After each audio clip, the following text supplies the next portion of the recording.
다큐멘터리 역사를 찾아서 제393편 도망자 김종연 그리고 이성계와 신덕부. 공양왕 2년 7월에 천문을 관장하는 서운관에서 개경의 지리가 쇠약해져서 지덕을 쉬게 할 필요가 있다면서 한양으로의 천도를 주장합니다. 국왕인 공양왕은 서운관의 상소에 적극 호응해 여론을 천도 쪽으로 몰아가려고 하는데 반대가 만만치 않습니다. 박의중은 허황된 참의술수로 나라의 운명을 결정하지 말라면서 공양왕과 한바탕 설전을 벌이고, 이어서 좌헌납 이실 역시 백성들에게 불편을 끼칠 게 뻔하다면서 반기를 들고 나섭니다. 그럼에도 불구하고 공양왕은 한양 천도의 추진을 밀어붙입니다. 평리 백응념을 양광도 찰리사로 임명할 것이니 백응념은 속히 한양으로 가서 궁궐 수축 공사를 감독하도록 하라. 그러자 이번에는 형조 총랑 윤희종이 또 소를 올려서 천도를 강행하려는 공양왕에게 맞섭니다. 주상 전하, 국군의 장구함은 임금이 덕을 많이 쌓고 인을 베풀어 나라의 근본을 배양하는 데에 달려있을 것인데 어찌하여 전하께서는 도성지세의 좋은 진도만 믿는 것이옵니까? 옛날에 은나라 임금 반경이 경지방을 버리고 천도한 것은 황하가 범람한 재난이 있었기 때문이며, 주나라 평왕이 동쪽으로 천도한 것은 견흥의 반란이 있었기 때문이옵니다. 하운데 전하께서는 이러한 일도 없사온데 어찌 한양으로 도읍을 옮기려 하시옵니까? 윤희종이 중국의 고사를 들어 지적한 대로 공양왕이 도읍을 옮기려고 한 그 시기는 북방에서 몽골군이나 혹은 홍건적이 침공해 와서 개경이 도읍으로서 위협을 받던 상황과는 사정이 달랐고, 또한 왜구가 강화도 인근까지 쳐들어와서 극성을 부리던 때와도 달랐습니다. 그렇다면 공양왕은 왜 개경이 도읍지로서 위협을 받는 상황이 아니었는데도 굳이 한양 천도를 결행하려고 했을까요? 윤희종의 상소문을 더 읽어보면 공양왕이 표면적인 천도의 명분으로 무엇을 내세웠는지가 나타납니다. 전하께서는 다만 강물의 빛이 붉어지거나 혹은 끓어오르고 태백성이 낮게 나타났다 하여 그에 대한 참의의 말을 믿고서 천도로서 이를 피하고자 하고 계시옵니다. 또한 법이라는 승려의 말에 현혹되시어 연복사를 수리하시면서 사방의 민가를 모두 허물어버려 집을 잃은 자가 많으니 이것은 옳은 처사가 아니옵니다. 전하께서는 도읍 옮기는 것을 중지하시고 법의를 내쫓는 것은 물론 조심하시고 반성하심으로써 선심에 보답하고 사설에 미혹됨이 없게 하시옵소서. 윤희종의 상소를 근거로 하자면 당시의 공양왕은 순전히 이상스러운 천문 현상, 즉 천변지계의 현상들이 줄줄이 나타나자 그 때문에 도읍을 옮기려고 했다는 얘기입니다. 실제로 이 무렵의 고려사나 고려사 저료를 보면 이런저런 이상현상이 자주 나타난 것으로 되어 있습니다. 천문의 이상한 현상, 또 땅에서 이제 벌어지는 여러 가지 괴이한 현상들이 자주 발생하고 있습니다. 태백성이 나타났다든지 말이죠. 또 땅에서 이제 붉은 물이 용선쳐 올랐다든지, 또 송악의 소나무가 이제 벌레 먹어가지고 송충이 일어가지고 이제 말랐다든지 하는, 아마 공양왕이 천도 또는 잠시라도 다른 곳으로 자리 잡으려고 했던 배경에는 이런 우선은 말이죠, 이런 천변지교의 현상에 따라서 이걸 이제 왕실의 위기로 이제 받아들이고, 공양왕이 이러한 천문 이상 현상들을 실제 왕실의 위기로 이해하고 도읍을 옮기려 했을 가능성이 있다. 동아대 김광철 교수의 의견이 그렇습니다. 그런데 특히 당대의 고려 사람들은 태백성이 하늘에 나타난 시각에 민감했던 것으로 보입니다. 공양왕 2년 6월과 7월 초의 고려사 기록에는 태백성에 관한 기사가 집중적으로 나타납니다. 6월 모인일 낮에 태백성이 나타났다. 경진일에도 낮에 태백성이 나타났고 신사일과 이모일에도 태백성이 낮에 보였다. 7월 초하루 신묘일에도 태백성이 낮에 나타났으며 병신일에도 마찬가지였으므로 왕이 걱정스러워 궁궐문의 경계를 엄중히 단속하라 명하였다. 태백성은 곧 금성을 말하는데요. 우리는 대체로 이 별이 초저녁 하늘에 비치면 태백성이라고 일컫고 새벽 하늘에 떠오르면 샛별 이렇게 불러왔습니다. 왕조시대의 태백성은 군주와 국운을 상징하는 별로 여겨져 왔습니다. 아마도 음력 6월에서 7월 초라면 낮이 긴 한여름이었기 때문에 아직 날이 저물지 않은 훤한 시각인데도 이 별이 떠오르면 그것을 이상현상으로 봤던 게 아니었을까요? 그러나 고려사에 나타난 그 무렵의 천변지괴는 그뿐이 아니었습니다. 회양부의 백성 권금이 밤에 범에 물렸다. 집에 장정 7, 8명이 있었지만 두려워서 감히 나가지 못하였다.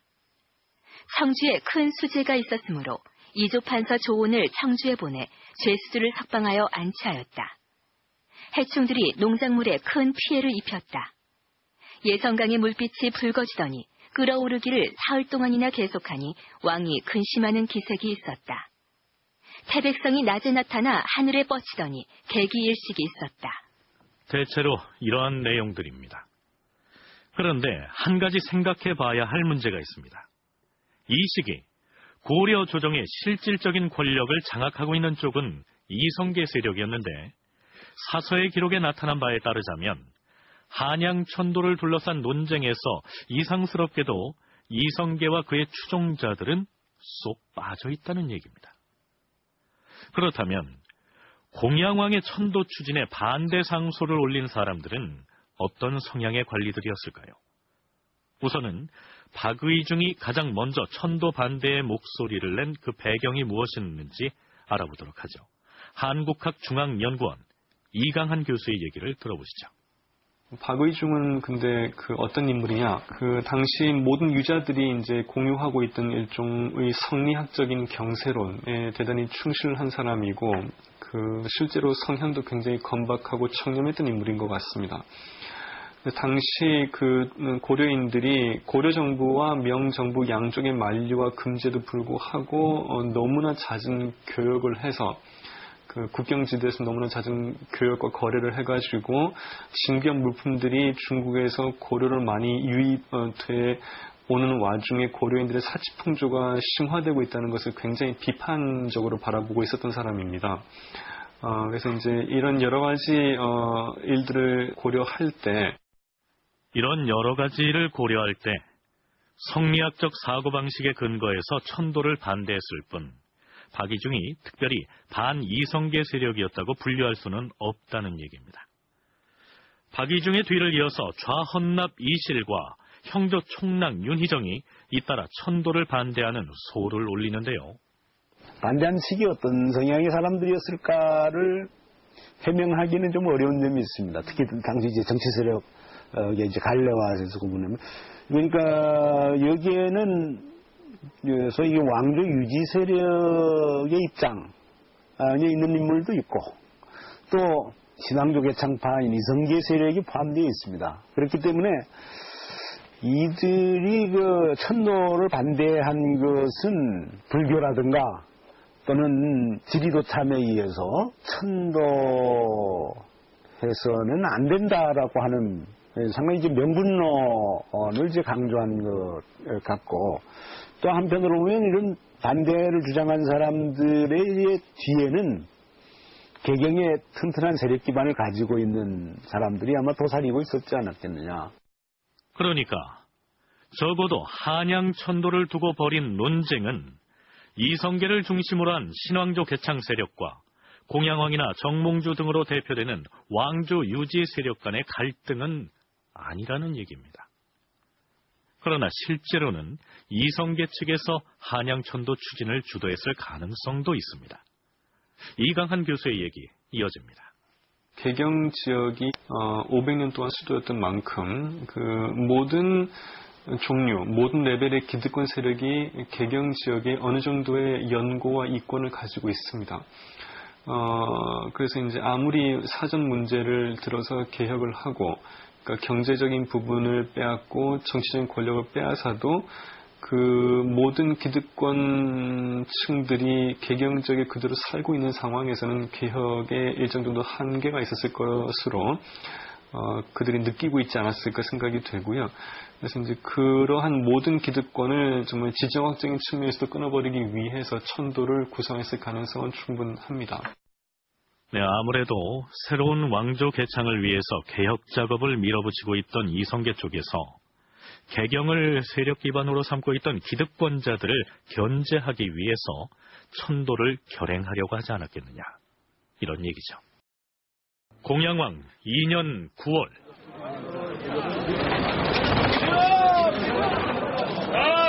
무대를 멈추고 문서들을 길바닥에 내려 쌓도록 하라. 그런데 왜 문서들을 실어와서 거리에다 쏟아놓는 것인가? 소문 못 들었어? 무슨 소문? 그 토지 문서 있잖아. 그거 죄다 걷어서 불태워버릴 거라던데. 땅 문서를 태운다고? 문서를 다 태워버리면 어느 땅이 누구 것이라는 증거가 없어질 텐데. 그럼 우리 같은 서인들도 아무 땅이나 말뚝박고 내 땅이다 하고 차지해도 되는가? 양반들이 어떤 사람들인데 아마도 권세가들이 억지로 빼앗아서 내 땅이다 하는 그런 문서를 없애는 거겠지. 자, 문서 더미에 기름을 붓고 불을 붙여라.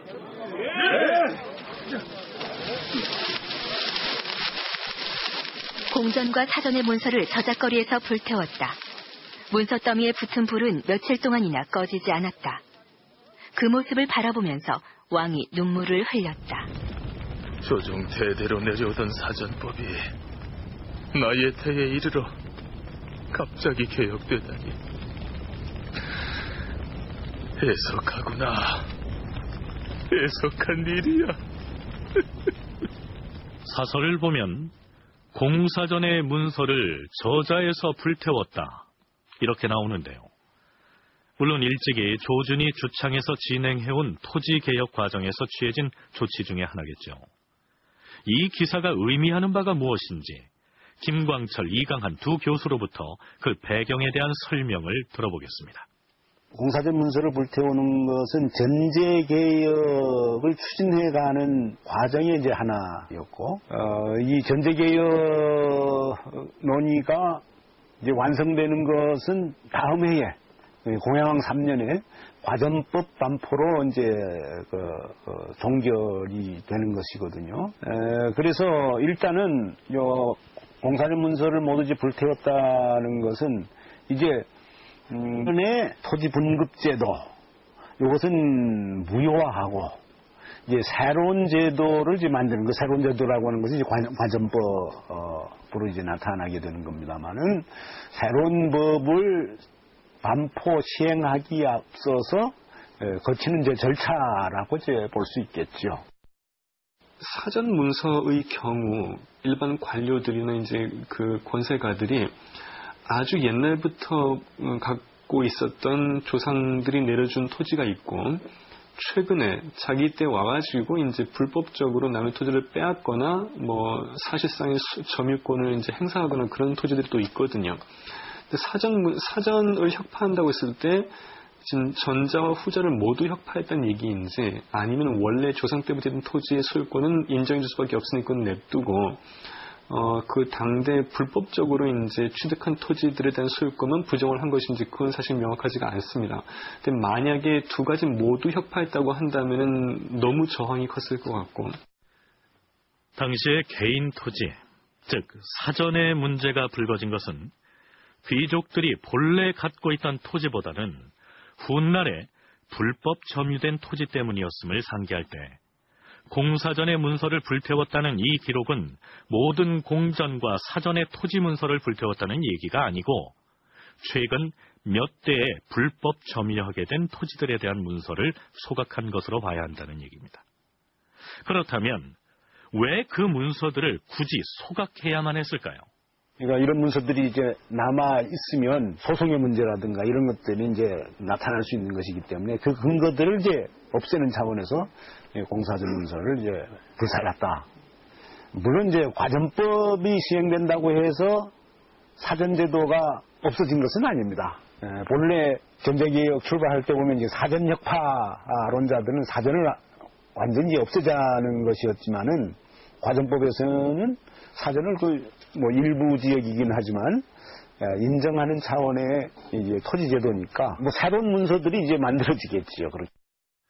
또 한 가지 짚어볼 문제는 토지개혁 과정에서 공사전의 문서들을 저작거리에다 내다 불태우는 모습을 보고 공양왕이 보인 반응입니다.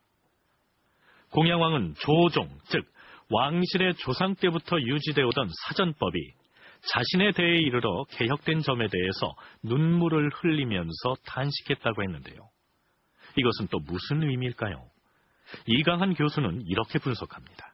공양왕도 그 왕이 되기 전에는 일단 종실 인사로서 수많은 아주 넓은 땅을 경영하고 있었을 거 생각이 되니까 자신이 이제 점유하거나 이제 영향력을 행사하고 있던 토지들 또는 이제 자신이 종실 인사로 남아있을 제하에 있을 때 충분히 유지하던 사람들이 이제 또 사적으로 갖고 있던 땅들이 모두 강제 수용되는 격이니까 본인과 관련된 개인적인 차원에서도 이 조치를 지지했을 수가 없습니다. 여러 가지 그냥 내 치세에 이제 이렇게 했다는 것이 슬프다. 이거는 핑계였을 것 같고 사실은 자기도 손해를 봤기 때문에 서운했던 것 같고요. 어차피 왕실 재산으로 등재된 토지 중에도 불법적인 방법으로 수용된 토지들은 그 소유권을 국가에서 몰수했을 것이고 공양왕은 그 부분을 애통했을 것이다. 이런 얘기죠. 위화도 회군 이후에 이성계의 세력이 권력을 장악한 뒤부터는 고려사 등의 사서에 등장하는 불교 관련 기사들은 대부분이 부정적인 시각으로 기술되어 있습니다. 공양왕 2년 9월조에도 왕이 연복사, 낙산사, 왕륜사 등 절에 내시를 보내 제를 올리고 복을 빌었다.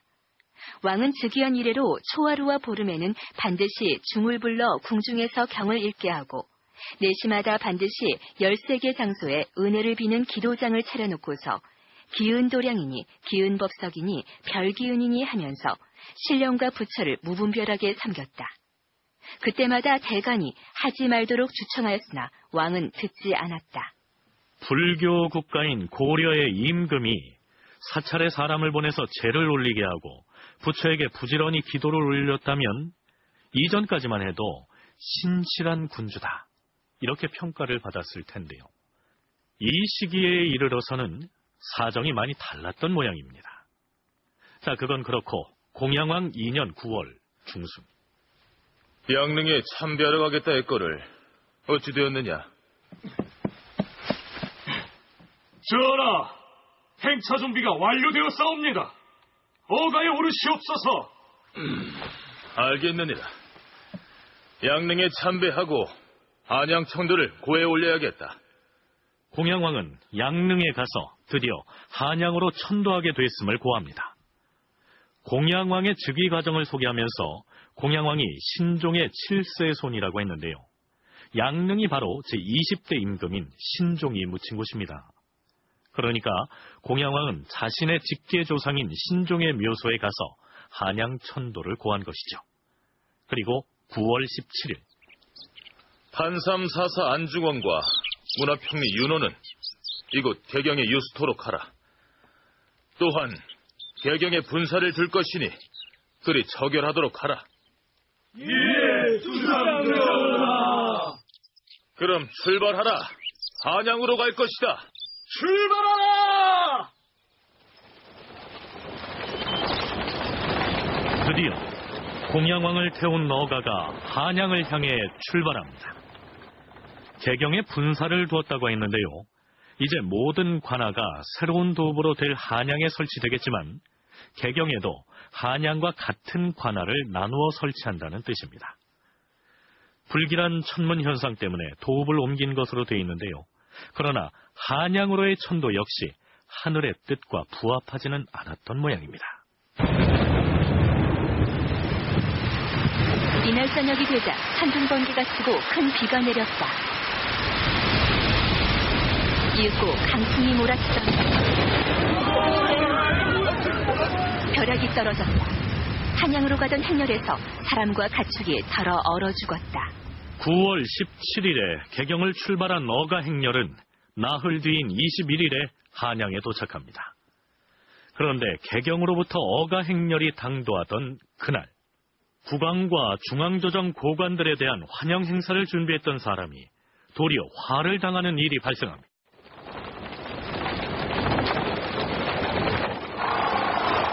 전하, 드디어 한양에 당도하였사옵니다. 어떻사옵니까? 감개가 무량하도다. 헌데 지금 저기서는 뭘 하는 것인가? 아마도 이곳 양광도 관찰사 유구가 주상 전하를 위해 환영 행사를 준비하는 중인 듯 하옵니다. 무슨 환영 행사를 저리 요란하게 한다는 말인가? 가설 무대를 화려하게 꾸며놓고 강에는 배를 띄우고, 그렇지 않아도 민폐를 염려하여 천도를 반대하는 간언으로 시끄러운 터에 관찰사 나름으로는 주상 전하의 한양 입성을 경화하려는 생각으로 그러한 듯 하옵니다. 당장 가서 멈추라 이르라. 그런 다음에야 과인이 궁에 들 것이다. 예, 주상 전하. 어명대로 거행하겠사옵니다. 양광도 관찰사 유구가 화려한 가설 무대를 꾸미고 온갖 놀이를 베풀어 맞이하려 하므로 왕이 사람을 보내 일을 그만두게 한 뒤에야 들어갔다. 그런데 얼마 뒤 간관이 소를 올려 그를 탄핵하였다. 주상 전하, 양광도 관찰사 유구는 백성에게 조세를 과중하게 징수하여 가렴 주구를 일삼으면서도 윗전의 환심을 사기 위해 아첨을 일삼고 있사오니 용서해서는 아니 될 것이옵니다. 알겠느니라. 유구를 파면하고 양광도 관찰사에 서균형을 임명할 것이니라. 글쎄요, 도읍을 옮기는 일은 국가적인 중대사인 만큼 새 도읍지로의 입성을 기념해서 그 정도의 환영 행사를 갖는 것은 문제가 없을 법도 한데요. 아마도 공양왕이 지나치게 천도 반대자들의 눈치를 살폈거나 혹은 양광도 관찰사의 평소 근무 태도가 좋지 않았던 모양입니다. 어찌됐든 고려는 왕실이 운세가 기울어가던 공양왕 2년에 한양으로의 천도를 한 것입니다. 하지만 고려의 한양 천도는 갑자기 추진된 일은 아니었습니다. 그동안 수차에 걸쳐서 한양 천도에 관한 논의가 있었고 가까이로는 공민왕 때에도 천도를 시도한 적이 있었죠. 공민왕 5년에 천도 논의가 있었습니다. 이 공민왕 5년이라고 하는 시기는 반원개혁 정치가 이제 시행됐던 때고 원으로부터 일정하게 이제 거리를 두어야 되는 시기이기 때문에 또 공민왕으로서는 이제 원의 간섭으로부터 일정하게 벗어나면서 새로 이제 정치 체제를 이제 구상하고 국가 운명을 새로 이제 개척해 나가야 될 그런 시기였기 때문에 그런 것이 아마 이제 천도를 이제 생각하게 했던 것 같고, 또 한편으로는 이 공민왕 대 외고 침입이 이제 극성을 부리고 있거든요. 그러나 이때에는 천도에 따른 비용 문제와 민심 위반을 우려해서 결행을 하지 못했던 것이죠. 그 다음에 천도 문제가 가장 빈번하게 논의된 것은 우왕 제위 시기였습니다. 우왕 3년에는 새로운 도읍지로 장단이 거론되기도 했었고요. 우왕 7년에는 다시 한양 천도가 시도됩니다. 우왕 7년 8월 한양으로 사울을 옮길 것을 논의하여 결정하였다. 간관이 상소하여 천도 논의를 중지하라고 청하였으나 우왕은 듣지 않았다. 9월에 홍순영이 글을 올려서 한양의 진산인 삼각산은 화산이므로 목성을 가진 나라의 사울터이므로 그곳으로 도읍을 옮기는 것은 적당치 않다 하였으나 우왕은 듣지 않았다. 이때 왕은 궁녀들에게 이사 비용을 지급하는 등 준비 과정을 거쳐서 실제로 한양으로 떠납니다. 그러나 6개월 후인 이듬해 2월에 다시 개경으로 환도했기 때문에 이 당시의 한양행을 천도로 보기에는 어렵다는 것이 중론입니다. 그러나 우왕은 6년 남짓 뒤에 또다시 천도를 궁리합니다. 근데 우왕 13년 11월에 가서 다시 이제 한양천도. 이때는 임시로가 아니라 항구적으로 한양을 도읍지로 만들기 위해서 그런 이제 그 준비들을 계속하고 있는데, 시기적으로 보면 이제 13년 11월부터 이제 시작은 했지만 곧바로 요동정벌 이제 과정에서 위화도 해군이 이루어지기 때문에 이게 성공할 수가 없었지요. 그런 게 천도 논의들이 또 천도를 실행한 그런 경험들이 있었습니다. 그렇다면 공양왕 2년의 천도는 성공적이었을까요? 결론적으로 말하자면 이때의 한양천도 역시 3개월여 뒤인 12월에 공양왕이 개경으로 환도하게 됨으로써 무효가 되어버립니다. 말하자면 천도 자체가 실패한 셈이죠.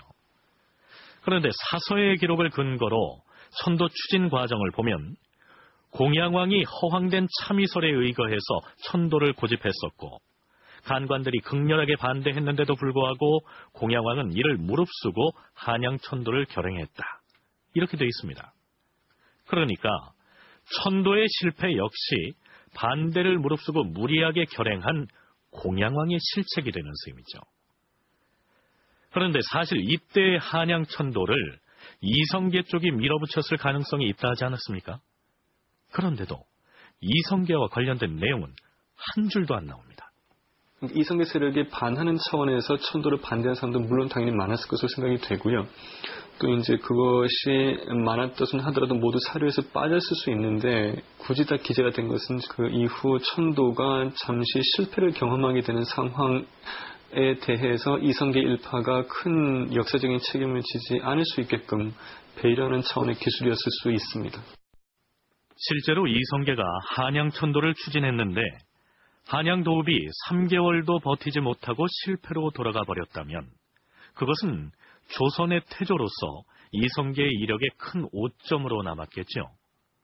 그러니까 고려사 등의 사서에 이성계는 쏙 빠지고 공양왕이 홀로 반대를 무릅쓰고 천도를 추진했다가 실패해서 3개월 뒤에 환도한 것으로 기록했다.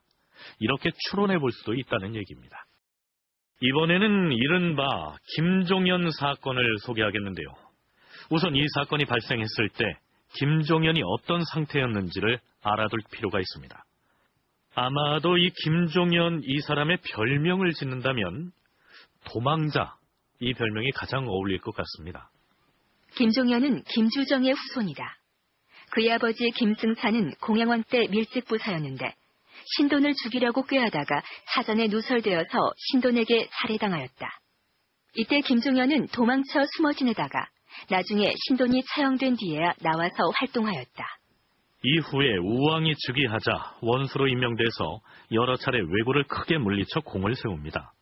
그런데 공양왕이 즉위하면서 김종현에게 시련이 닥쳐옵니다. 공양왕 때 왕방과 조반이 명나라 수도로부터 돌아왔을 때 윤희 이초의 옥사가 일어났다.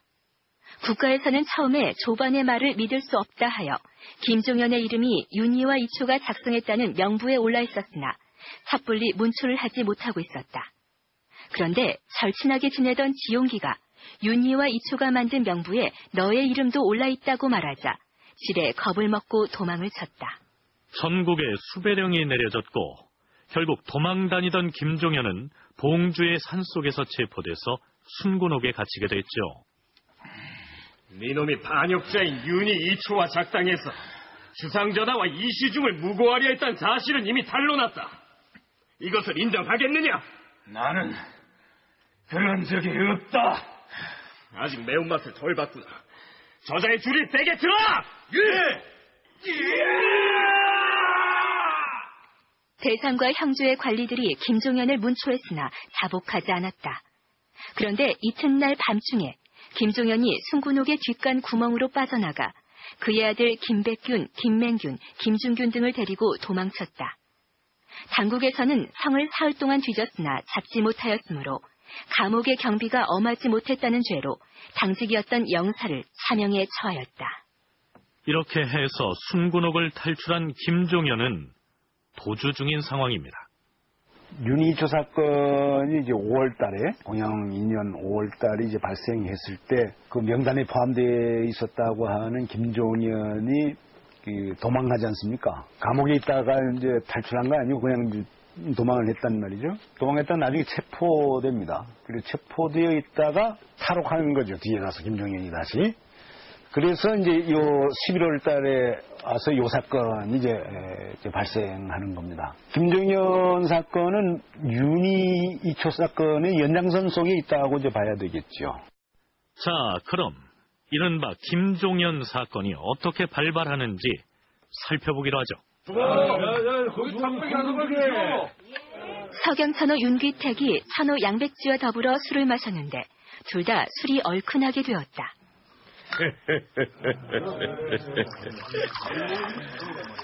이봐, 우리가 천호 벼슬을 가졌다곤 하지만 여기서 만족할 수가 없지 않은가? 이봐, 자네 재상을 해볼 생각이 없나? 생각이 없다니. 그게 무슨 소린가? 안 시켜줘서 못하는 것이지. 재상이 우리들의 꿈 아닌가? 내가 재상으로 등극할 수 있는 기회를 가르쳐줄 수도 있는데. 재상이 될 수 있는 기회? 그게 무슨 말인가? 무슨 기회? 자네 김종현 알지? 그 윤희초 사건에 연루됐다 해서 도망쳤다 잡힌 그 김종현 말인가? 알다 마다. 그런데 그 김종현이 어찌 됐다는 말인가? 도망치다 잡힌 김종현이라니 순근옥에 갇혀서 문초를 당하다가 다시 도망친 거 몰라서 그러나? 그렇지. 또 도망쳤다고 했지. 그런데 그 도망친 김종현이 얘기는 왜 꺼내는 것인가? 재상이 될 기에 운운하더니 참 실없는 사람일세. 그게 아니고 그 김종현이가 판사 조유하고 모의를 해서 지금 큰일을 꾸미고 있다니까 그래. 큰일을 꾸미다니? 무슨? 이성계를 죽이려고 음모를 꾸미고 있다고. 뭐? 천하의 이성계를? 그럼 그 자네는 김종현을 만났나? 나도 김종현과 한편이 됐어. 만약에 자네가 정의의 군사를 인솔해 와서 우리와 한마음이 돼서 일을 한다면 거사가 끝난 뒤 자넨 틀림없이 재상이 될 수 있을 거야. 그런데 거사가 성공할 수 있겠는가? 자자자, 내 말 잘 듣게. 이미 이 거사에 누가 협조하기로 돼 있는 줄 아나? 이성계와 어깨를 나란히 하는 회군 공식 심덕부도 이 거사 모의를 알고 있다니까. 뭐? 심덕부가? 그럼 나도 힘을 합치겠네. 사서에는 윤귀택으로부터 거사 참여 제의를 받은 양백지가 거짓으로 그렇게 응답했다, 이렇게 기록되어 있습니다. 그렇게 되면 그 다음 수순은 뻔하지 않습니까? 윤귀택으로부터 거사 음모에 합류하자는 제의를 받은 양백지가 그 길로 이성계에게 달려가서 이공, 큰일 났습니다. 지금 이공을 해치려는 음모가 진행 중입니다. 이렇게 밀고를 하고 윤귀택 등 김종현과 함께 거사를 음모한 것으로 알려진 사람들이 줄줄이 잡혀와서 문초를, 이렇게 되는 것이 순서일 텐데요. 남경, 즉 한양으로 이성계를 만나기 위해서 달려간 사람은 술자리에서 양백지에게 거사에 합류하도록 은근히 제안을 했던 바로 그 당사자 윤귀택이었습니다. 이공, 기니, 제가 아를 말씀이 있습니다. 아니, 넌 서경천의 윤귀택이 아니냐? 그렇사옵니다, 이공. 넌 지금 서경에서 군사를 이끌고 서북방의 방어에 임해야 할 자가 무슨 일로 이곳 남경까지 달려온 것이냐? 수배 중인 도망자 김종현이 조유와 함께 서경에 나타나서 저에게 군대를 발동시켜 이공을 모해하자고 제의하였고 저도 그 모의에 가담하기로 약조를 했습니다. 김종현은 이미 비밀리에 개격 여러 사람을 만나 함께 거사를 하자고 작당하였사옵니다. 그래, 그 모의에 가담한 자들이 누구누구더냐? 시중, 심덕부와 뭐라? 지금 심덕부라 하였느냐? 예. 그 외에도 판삼사사 지용기, 판사해부사 정의계, 문화평리 박위, 동지밀집사사 윤사덕, 한양부윤 이빈, 나주도 절제사 이무, 전주도 절제사 진을서, 강릉도 절제사 이호, 전 밀집부사였던 진원서와 이중하 등과 더불어 난을 일으킬 것을 음모하였사옵니다. 시중 심덕부가 그 모의에 가담하였다는 말이 정녕 사실이냐? 예. 조유 역시 저에게 말하기를 심시중이 자기 부하인 조원, 김조부, 곽선, 위충, 장익 등과 함께 자기들 휘하에 있는 부대들을 동원하여 장차 이시중을 공격할 것이다. 이렇게 말했사옵니다. 고려사에는 애당초에 김종현과 함께 이성계 살해 모의에 가담하고 난 뒤 친구인 양백지를 만나 거사에 함께하도록 권장하고 나서 음모가 누설될까봐 두려워서 지레 겁을 먹고 이성계에게 달려가 이실직고 한 것으로 돼 있습니다. 윤귀택으로부터 음모의 내용을 밀고 받은 이성계는 심덕부가 그 음모에 가담했다는 얘기에 매우 놀라는데요. 그렇다면 이 심덕부는 어떤 사람일까요? 이강한 교수의 얘기입니다. 당시 이성계 세력이 정권을 잡은 상태에서 지속적으로 고려인들이 함부로 명에 가가지고 무역하는 것을 금지를 하고, 그다음에 고려 사신들이 명나라 갈 때 너무 많은 물건들을 갖고 와서 장사를 하려고 하는 것을 계속 견제를 하는데, 그때 국경의 감독을 맡았던 사람이 심덕부거든요. 심덕부는 이제 따라서 이제 어떤 그런 고려 이성계 일파의 영향력 아래 놓여있던 고려 정부의 대외 정책 또는 국경 관리 정책에 충실하게 봉사한 인물이고, 외적 격파에도 공이 있었고, 또 이후 그 요동 침공에도 동참을 했다가 이성계와 함께 위화도에서 회군을 하게 됩니다. 사실상 그 측근이라고 할 수가 있지요. 이러한 심덕부가 이성계 살해 음모에 가담했다는 얘기에 이성계는 적잖이 충격을 받았겠지요. 하지만 그 제보 내용이 사실일까요? 자, 이제 음모의 내용이 이성계의 귀에 들어갔으니 가담자들을 색출하고 처벌하는 일만 남았는데요. 그런데 이성계가 처음 보인 행동이 좀 의아스럽습니다. 이성계는 윤귀택으로부터 자신에 대한 살해 음모 사건의 내막을 제보받자마자 1차로 심덕부를 찾아갑니다. 윤귀택의 밀고에 의하면 시중 심덕부 역시 이성계 살해 음모에 가담한 사람이었는데도 말이죠. 어서 오시오, 이공. 헌데 어인 일로? 서경천호 윤귀택이라는 자가 급히 찾아와서 날 죽이려는 음모가 있다면서 고변하였어. 뭐요? 대체 어떤 자들이 그따위 음모를? 윤귀택이 내게 적어준 모의 가담자 명부를 보면 순군옥을 탈출하여 도망 중인 김종현이 심시중의 조카뻘인 조유와 최초로 작당을 하였고. 뭐요? 조유? 그 녀석이 설마? 놀라기는 아직 이릅니다. 심시중의 이름도 들어있어요. 자, 이 명부를 한번 읽어보시오. 이런 천하의 나쁜 놈들이! 이런 허황된 무고행위를 일삼다니! 사정이 이렇게 돌아가자 상황이 다급해진 쪽은 이성계 살해 모의에 가담했다는 엄청난 혐의를 떠안게 된 심덕부였습니다. 여봐라! 내가 나중에 주상전하께 따로 윤허를 받을 것이니 당장 가서 조유를 잡아다 옥에 가두고 도주한 김종현의 가솔 모두를 잡아오도록 하라! 이렇게 해서 도망자 김종현과 최초로 이성계 살해를 모의했다는 조유가 잡혀와 투옥되고 김종현의 처자식과 친척들이 줄줄이 잡혀옵니다. 사서에는 김종현의 처에 대한 짤막한 기록이 올라 있습니다. 네 남편 김종현이 나라에 반역을 하고서 감옥을 탈출하여 도피 중이다. 어디 있는지 이실직고하지 못하겠느냐? 나는 내 남편이 어디 있는지 정말 모릅니다. 거짓말 마라! 어찌 그처럼 오래 도주 행각을 하고 있는데 시어미가 모를 수 있단 말이냐? 나도 정녕 남편의 행방을 모른다고 하지 않았소.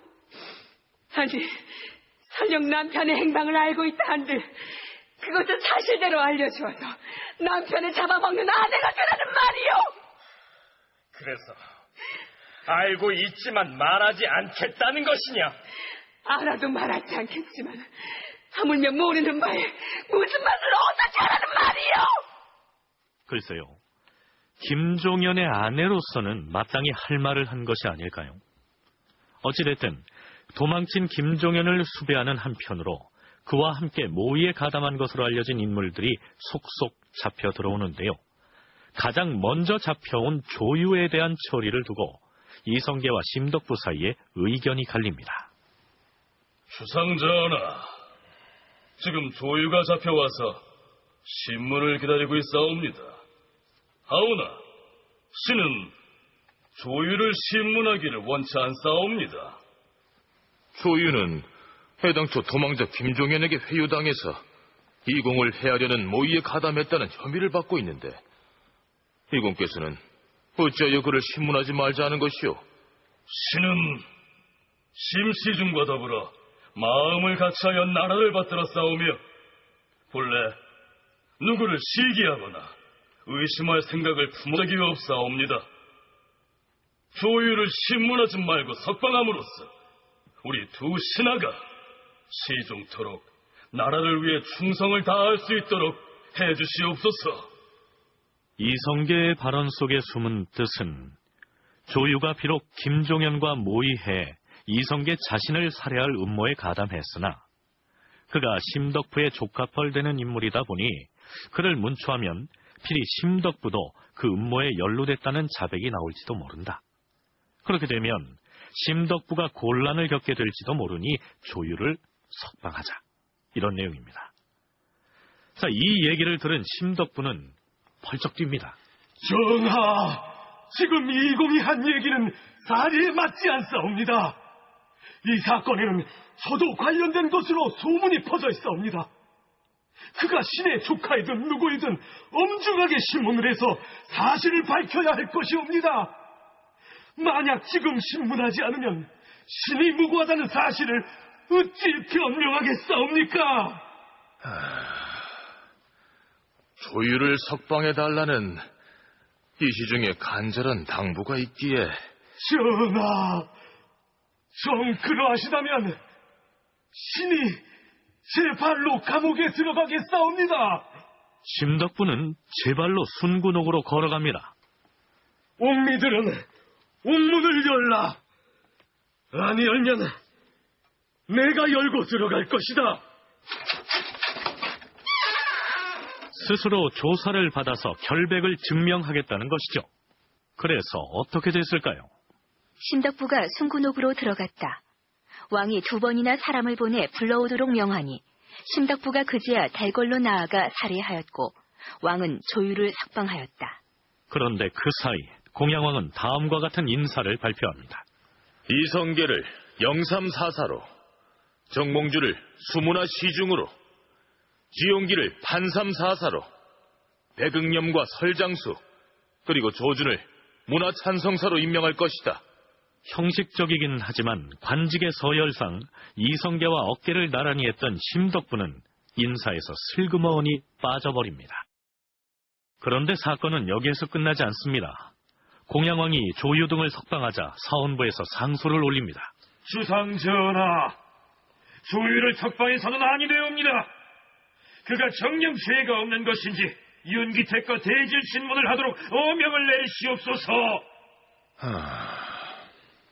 사헌부의 뜻이 그러하다면 두 사람을 대질하되 평리 박위가 간관들과 함께 신문하도록 하라.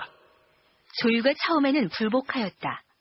그러자 박위는 윤귀택을 먼저 취조하려고 하니 유연현이 나서서 고발한 자를 먼저 취조하는 것은 무슨 이유인가라며 따졌으므로 곧 조유를 고문하였다. 드디어 조유를 교수형에 처하고 가산을 장몰하였으며 조원 등은 곤장을 쳐서 귀양 보냈다. 사서에는 조유를 고문한 다음에 교수형에 처했다라고만 돼 있는데요. 이들이 실제로 도망자 김종현과 작당해 이성계를 살해하려 했다는 것은 실체가 있는 사건이었을까요? 김종현 등이 이성계를 살해하려고 계획했던 것은 사실로 볼 수 있지 않을까 이렇게 생각합니다. 실행에 옮긴 것은 아니지만 그런 이제 모의를 했을 가능성이 있습니다. 그런데 이 사건이 이렇게 다시 밀고의 형태로 모의했다고 하는 사실이 이제 알려지게 되면서 이성계파는 이걸 계기로 해서 안 그래도 이제 윤희초 사건에 연루됐던 사람들을 처벌하는데 그 왕이 이제 미온적인 자세를 표하고 정몽주 등이 이걸 이제 나서고 있는 그런 상황인데 이 사건을 계기로 해서 반대 세력 흡청에 더욱 박차를 이제 가하는 그런 모습을 보입니다. 그런데 대간의 상소는 거기에서 그치지 않고 결국 심덕부에게로 향합니다. 주상 전하, 심덕부는 나라의 수장이 되자 곧 조유와 김조부 등 간악한 무리로 하여금 병권을 장악시켜서 화근을 조성해놓고 이제 와서 조유의 죄를 은폐하려는 수단으로 경솔하게 자진해서 순군옥에 투옥됨으로써 세인의 조소를 불러왔사옵니다. 뿐만 아니라 심지어는 판결이나 명령에도 복종하지 않고 여러 날 동안 군사를 끼고 놓지 않으니 신하로서 지켜야 할 예법을 찾아볼 수가 없사옵니다. 대간의 상소 내용으로 봐서 아마도 그 사이에 심덕부는 요즘식으로 말하자면 직위 해제를 당한 듯 보입니다. 그런데 심덕부에 대한 대간들의 요구는 점차 거칠어집니다. 지금 그의 부하들은 모두 이미 형을 받았는데 심덕부만은 아직까지도 서울 안에 있으므로 모두 이를 의아하게 여기고 또한 꺼리고 있어서 장차 어떤 화가 발생할 것인지 예측할 수가 없사옵니다. 전하께서는 심덕부를 먼 곳으로 추방함으로써 사람들의 의문을 없애고 환란의 발생을 예방하시기 바라옵니다. 대간들은 이렇게 소를 올린 뒤에 연일 달궐들에 엎드려 간곡히 요청하였다. 왕은 하는 수 없이 대간의 요청을 받아들였다. 심덕부를 토산으로 유배할 것이다. 토산은 지금의 황해도 백천군에 있는 지명입니다. 객관적으로 보기에도 심덕부는 별다른 죄가 없는 것으로 보이고 간관들의 상소문을 보더라도 이성계 살해 음모에 관련됐다는 내용이 전혀 없는데도 그가 유배형을 받은 배경을 어떻게 이해해야 할까요? 또한 이성계는 이전까지 서로 협력하던 사이였던 심덕부가 막상 귀양을 가게 된 상황에서는 왜 말리지 않고 수수방관하는 태도를 보였을까요? 이강한 교수의 얘기를 들어보시죠. 국문이 시작된 다음에 일이 엉뚱하게 전개돼가지고 결국 심덕부가 귀양을 가는 사태까지 가게 됩니다. 이것이 그 당시 심덕부를 포함한 이른바 그 서경천호 음해에서 시작된 이 사건의 처벌을 주도했던 대간 세력이 반이성계적인 성향으로 돌아섰던 것인지 아니면 그 이성계 세력 내부에서 분열이 일어나가지고 그 외곽의 대간 세력이 심덕부를 제거하려고 했던 것인지 알 수가 없지만 일단 심덕부가 일단 잠시 현장에서 이제 무대에서 이제 빠지게 되죠. 김광철 교수는 이 사건과 연계해 구공신에 포함됐던 박위를 비롯해서 지용기와 같은 무장 세력이 숙청당한 것으로 봐서 역시 반이성계 세력에 대한 숙청의 수단으로 이용된 것이 아닌가 이렇게 분석합니다. 이성계파에서는 이 김종현 사건을 계기로 해서 나중에 걸림돌이 될 수 있는 무장 세력들도 이 사건을 고비로 해서 정리하고 넘어가는 말이죠. 이런 사건으로 상당히 확대시키고 있지 않느냐. 그런 점에서 요 김종현 사건은 윤희초 사건 이후에 왕조 유지 세력과 신왕조 개창 세력이 팽팽하게 이제 대립되고 있는 상황 속에서 신왕조 개창 세력이 한 번 더 숙청 작업을 가속화시킬 수 있는, 그리고 확대시킬 수 있는 계기를 이제 만들었다. 자, 그렇다면 사건의 중심 인물인 도망자 김종현은 어떻게 됐을까요? 김종현은 도망 다니다가 결국 지금의 황해도 지역인 서해도의 어느 곳에서 체포됩니다. 김종현에 대한 체포령이 내려져서 그가 지나간 곳이면 곧 사람들을 고문하고 잡아가 두었는데 그 수가 수백 명에 달하였다. 그들이 또한 고문을 못 이겨 사로 연루자를 끌어댔기 때문에 온 나라가 소란스러웠다. 열전편 김종현 전에 실린 이 기사로 봐서 그를 체포하려고 조정에서 얼마나 노심초사했는지를 짐작할 만합니다. 김종현은 굶주림에 지쳐서 곡주의 숲속에 숨어있다가 지나가는 사람을 보고 이보시오.